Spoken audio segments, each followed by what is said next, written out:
Hey guys, it's Tiff. So I'm back with my finished layout. I was not able to piece it together with you guys. It was just too complicated because there's a lot going on this layout. But I did want to share with you the end result. This is, sorry, my email's going off like crazy as usual. So this is from Volmer Farm, which is the title of my layout. I used the October Afternoon sticky keys, and I think it's Ghoul Green for the title. Very simple title because, like I said, there's a lot going on the actual layout itself. Plus, there's quite a bit of journaling. So I got this idea from Shannon Tisdale over at 2P. She did Memory Making Monday this week. And she had the Polaroid paper from Dear Lizzie, 5th and Frolic, but I really wanted to scrap some Halloween photos of my son, and I wanted to get a lot of bang for my real estate here.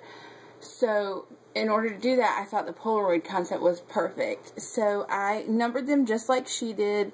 I used tabs for mine. She used the Studio Calico metal numbers. I'm actually going to hit up my local store, I think, and see if they have those numbers, because I have an idea with the Midway collection, and I really would love to use those with that. So stay tuned. Hopefully I'll have a layout with that.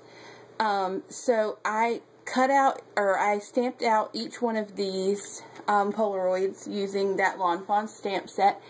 If you haven't seen my process video, or my pull video, you may want to check that out, because it's going to kind of clue you into what I'm talking about, because I didn't keep the products out since I already showed them in the previous video. I used a lot of the Studio Calico tabs. I did not use the marquee font that I had pulled, but I did use from the alpha sheet the numbers off of there. If you see the 9, the 4, and the 2. It's really neat how it worked out. I didn't plan it this way. A lot of the things that there's one on each line, I did plan. Like, there's a black, blue, and a orange, more orangey colored one on each one. See, blue, orangey, black, blue, black, orangey. So I did plan that out. I also planned out using 3 Allie Edwards stamps. I'm a big fan of 3s. I have 3 circular elements. Here's one, a button, and then another button. I also have the 2 pumpkins though, so it could be 3 or 5, however you want to look at it. I added this camera from Studio Calico. I had not pulled that. It's a mistable one, and I just added some American Crafts yellow ink. I cannot think of the name of it right off the top of my head. I did use a lot of the authentic words and the words from the word set by October Afternoon.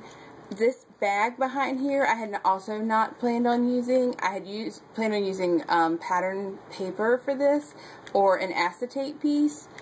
But this is a Studio Calico bag that I just cut down and made back into a paper bag, which I thought was kind of neat, because when we went to the farm we picked up some honey and a small pumpkin, as well as a couple of larger pumpkins, this being one of them, of course.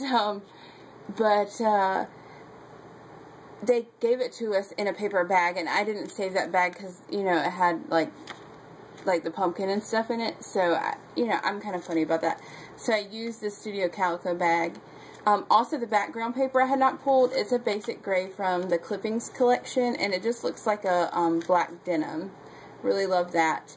I used some craft paint, just some like acrylic paint, to do a few splatters along the edge, and added these "Thank you, Mary" from the scrapyard. I have to tag her and tell her thank you. I got some Studio Calico wood veneer stars, which I've been dying to get, and they're sold out everywhere. And I guess Vanessa was saying they're on back order till the end of the month, which, poo on that. But anyhow, I got me a few to get me through, so I'm really super excited. I really thought that they would be awesome with some Halloween projects. So I also added one of those clothespins there, the little mini ones, and you know, just did some stamping, added some twine. So out of the top of this is a Polaroid, an extra Polaroid that I had cut, and I just stapled that in there. But oop, ran away. I also added the journaling card, and this looks very, very similar to what is her name? Shannon Tisdale, sorry.